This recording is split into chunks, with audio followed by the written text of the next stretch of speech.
Russia's north. In winter, nearly every road here is covered with snow. Mush! Mush! Anyone venturing across this vast expanse has to make their way through snowy forests, over icy rivers and lakes. In the old days, local people used dog sleds. It was the only reliable means of transportation. People managing dog teams are called kayurs. They are both the owners and the drivers of the dogs. Together with the tourists, they are about to set out on an expedition fraught with many extreme challenges. Their goal is to carve a way through untamed snow to a designated point in the Arctic Circle. Will they cope with the rigors of the journey and reach their destination?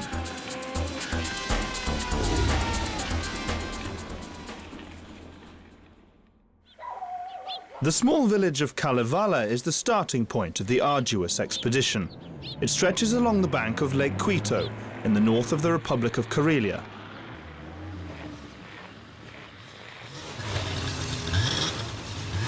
Early in the morning, 20 people driving 5 dog teams and 9 snowmobiles are ready to set off. Seasoned travellers and 30 sled dog huskies are joined by journalists and extreme tourism enthusiasts.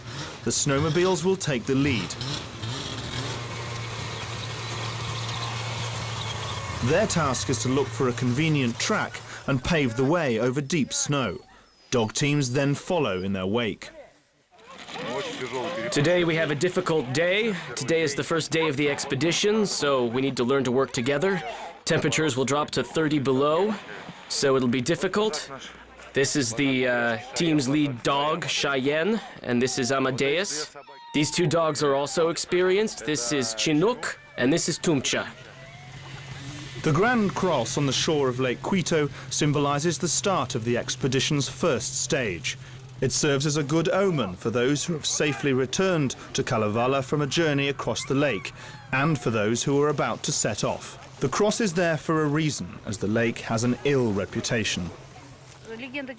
Legend has it that the lake takes sacrifices. If it doesn't in any particular year, then it takes 2 or 3 people in the following year. The trail winds through remote parts of Karelia's north. The long history of this land gives it a mystical aura. The expedition's destination is a point in the Arctic Circle 66 degrees, 33 minutes and 39 seconds north of the equator. It is situated in the thick forests of the ancient land of Pohjola, ruled by a witch by the name of Louhi. The itinerary today is quite extreme. We have a lot of difficulties to deal with, too much snow, and pools of water on the ice. And with the low temperatures today, our job won't be easy at all.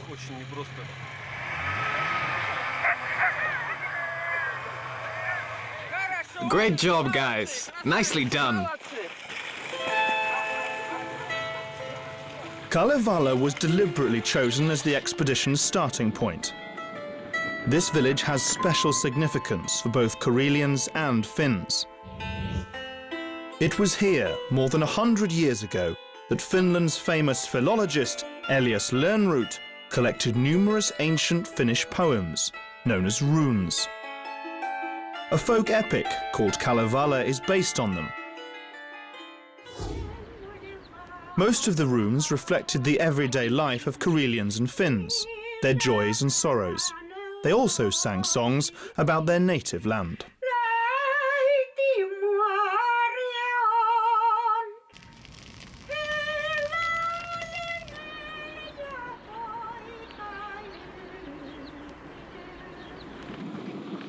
Drivers let their dogs have a rest each time they cover 10 to 15 kilometers. But huskies are too boisterous to stand still for long. Quite often they kick up a fuss, urging their driver to get a move on. Sled dogs were bred by the indigenous Chukchi of northeastern Siberia and Eskimos of Alaska. The word husky is a distortion of eski, which is the word Americans used to describe Eskimos. Huskies are distant relations of the wolf. From time immemorial, they have lived side by side with humans in the north. The distinguishing features of the husky are speed, exceptional endurance, the ability to cover long distances without much effort, and their devotion to humans. Their desire to always be on the move is in their blood. Good boys. Keep going. The expedition makes its first long stopover in Hirvisalmi house. The dwelling and several outhouses are in the midst of a forest. Nikolai Tuchala, a hermit, lives here alone, without the perks of modern life. The good thing about life here is that you don't have to worry about electricity or heating being cut off.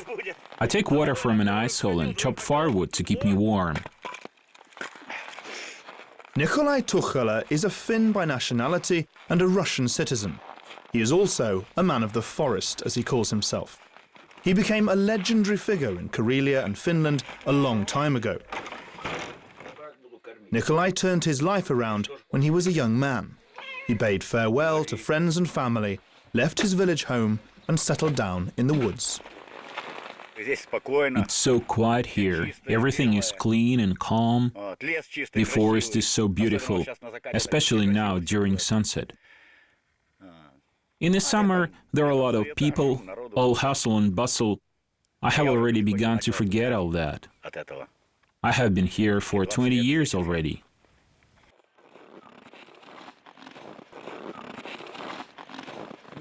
Nikolai relies on subsistence farming. Like many others before him, he hunts and fishes. Dogs are his best friends. Nikolai likes being a hermit, but he has not been completely alone throughout the 20 years of his life outside civilization. Nikolai has a philosophical view on his lifestyle. Tourists come here to visit him. Hunters know they can always count on help here. Hello! Well, hello. Many make a point of going to his house to spend the night there, rather than in a tent pitched on the snow. I brought you something to keep you connected. I didn't want to lose it, so I kept it in my pocket. It's a battery. That's right. And a charger. Oh, that's very good. At dusk, only the snowmobiles have reached Hirvisalmi. The sled dog teams arrive later, well into the night.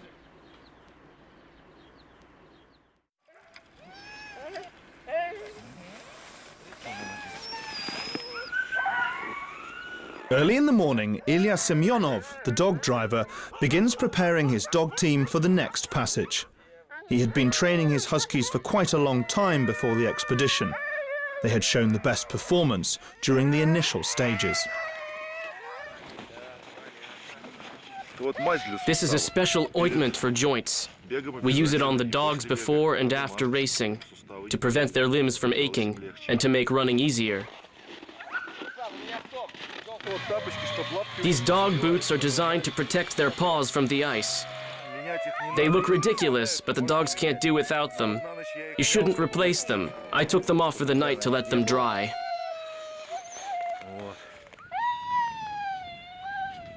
Each dog has its own character. Physical strength alone is not enough for a long run. The driver needs to motivate his team to do their job as best they can. The dogs need to feel his affection. A lot depends on dog drivers. They need to make sure they have full contact with their dogs. Isn't that right, my beauty?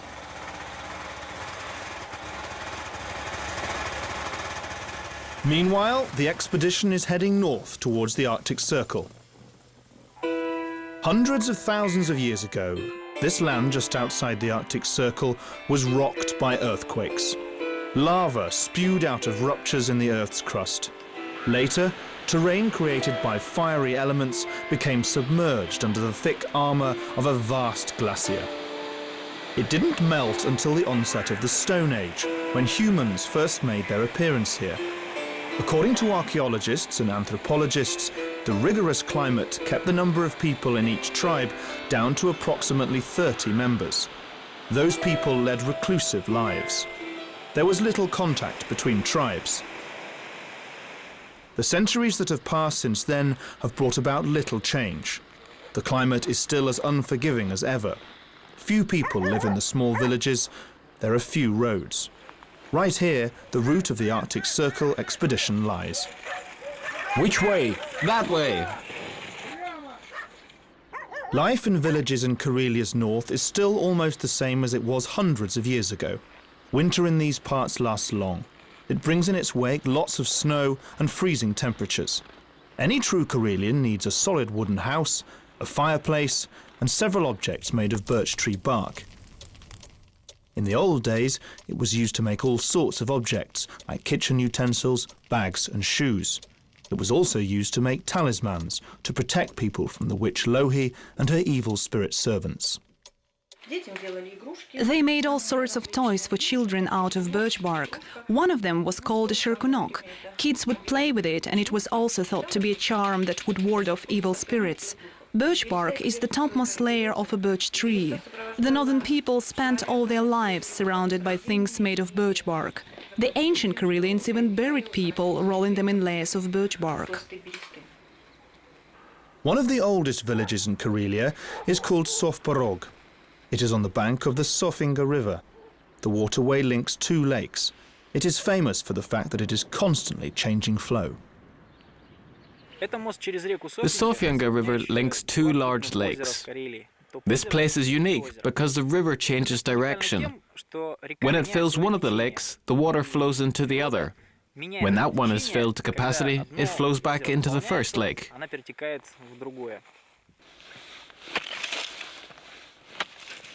Even in the 21st century, when many villages have tap water, locals prefer to take it from rivers for their daily needs, just as their fairy tale ancestors from the Kalevala folk epic did. When the rivers are covered with ice in winter, people make holes in it with an axe. The water of Karelian lakes and rivers is so clean, it is safe to drink straight from the source. Even the lowest temperatures can do nothing to bridle the mountain streams. The hills are not high. They are almost entirely overgrown with trees.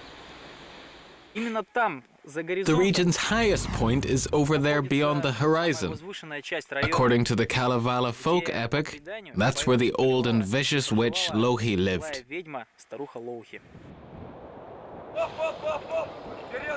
Go, go, go, go, go!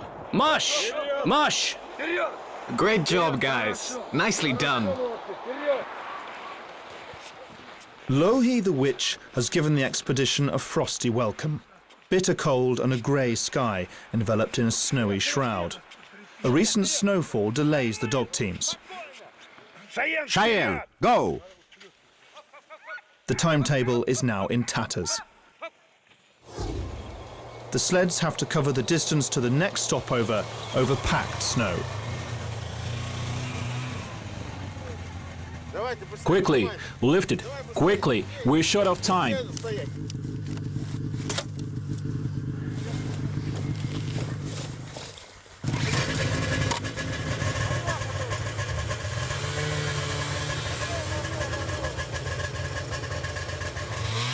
This time, expedition members set up camp in the forest. They waste no time pitching tents and making a bonfire. At night, they hold an emergency meeting. The dogs cannot go by such a road. There will be a mass of snow on the way to the Arctic Circle.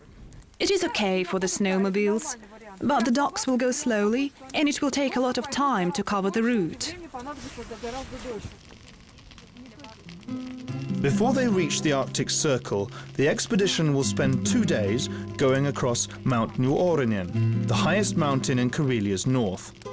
They will then pave their way across the ice of Lake Paanajärvi, the largest lake in the region.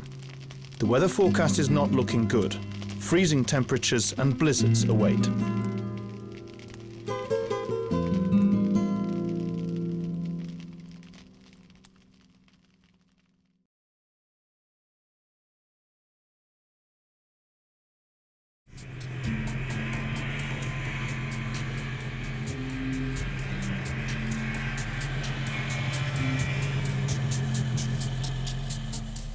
People riding in dog sleds and snowmobiles will cross the Paanajärvi National Park before they reach the Arctic Circle.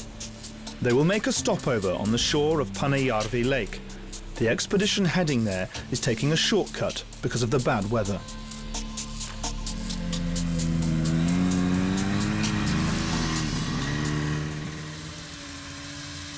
Expedition members driving snowmobiles have resolved to go across Mount Nuorinen, Karelia's highest mountain, a demanding route by all accounts. According to the folk epic Kalevala, this place is the gateway to the mysterious land of Pohjola. The area is covered with thick forest of the kind you find only in subarctic regions. Pine trees and spruces fare better than other plants on ice-covered ground here. The wind brings snow and cold weather from the Arctic, and moisture and warm air from the Atlantic. This is why the foothill trees are topped with big caps of packed snow. In the old days, locals praised Mount Nuorinen. It's more than a symbol. Legend has it the first inhabitants of this place feared it. The mountain is a mass of pure pink granite with droplets of quartz crystals, a beautiful sight. But whenever it started raining, the mountain turned blood red. Locals were scared by that unusual sight. They thought the gods were crying because people had done something wrong to anger them. Local people call Mount Nuorinen Karelia's rooftop. The expedition runs into a veil of snow in its foothills. Here people refer to it as the milk of Louhi, the witch. Visibility is poor and the soft snow does not support the snowmobiles. Nevertheless, the expedition's participants decide to scramble to the mountain's top. Despite the priest's blessing on the expedition, the evil forces of Pohjola still manage to claim a sacrifice. One of the snowmobiles has broken down. Hello. The steering wheel is broken near the base. The connection is entirely broken. All right, we fixed it a little, should be okay for now.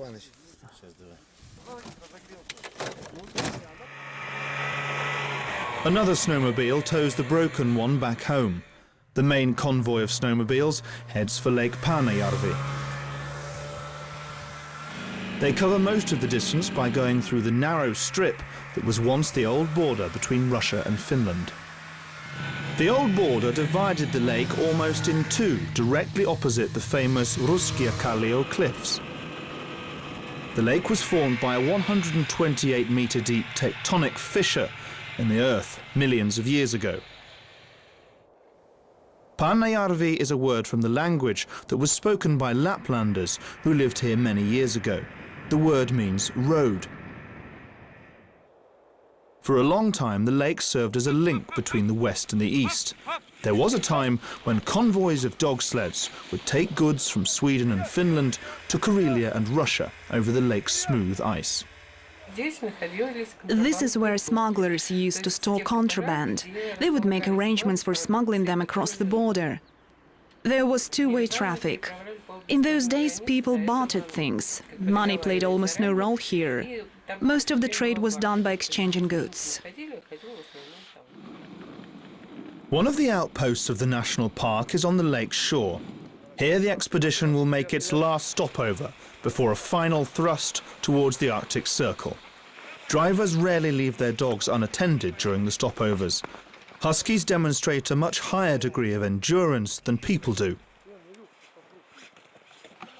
They are full of energy, even after a long haul. Their hyperactive behavior often results in scuffles between teammates.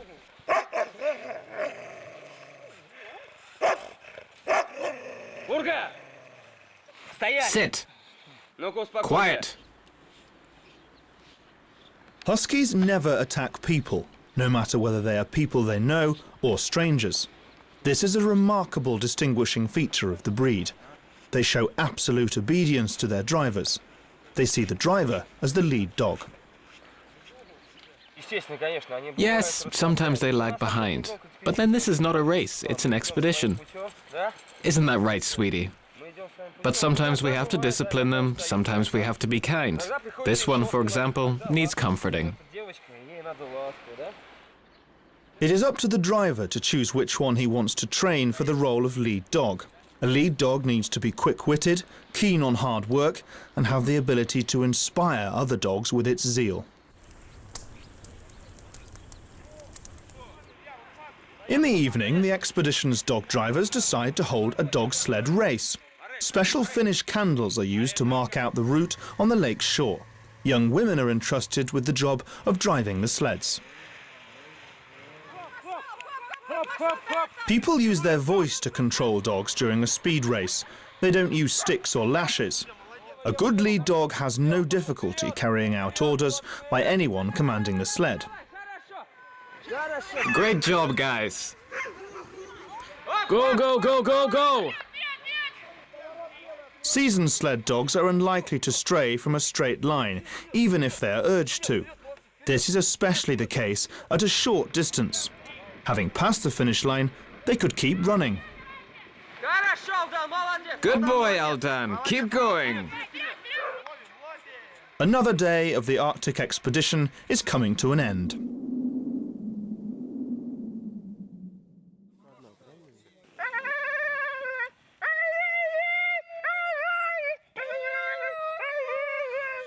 Early in the morning, dog drivers gather together to discuss an important matter.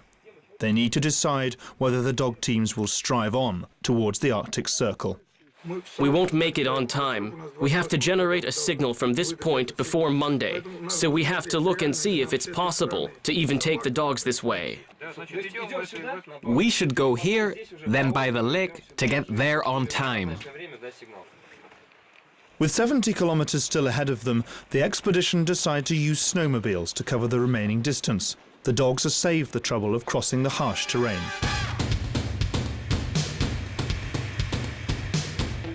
The Arctic Circle can be crossed at different points around the globe.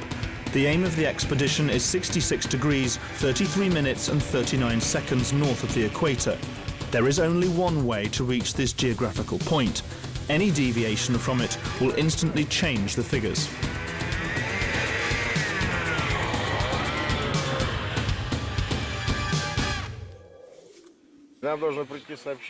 We need to receive a message that we have been registered.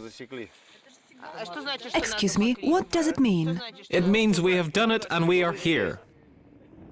Navigators pinpoint the right coordinates in a forest amidst age-old pine trees, following a 6-hour marathon in snowmobiles.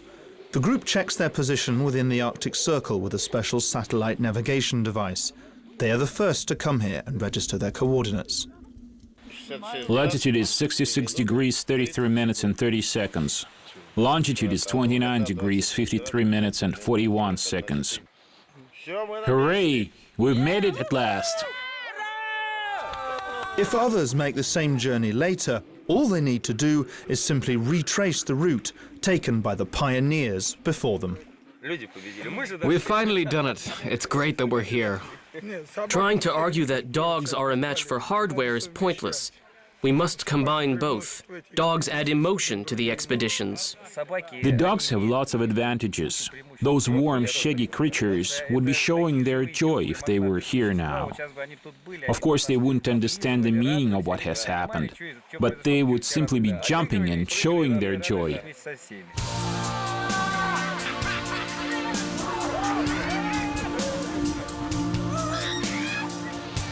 There it is! The Arctic Circle! We've made it!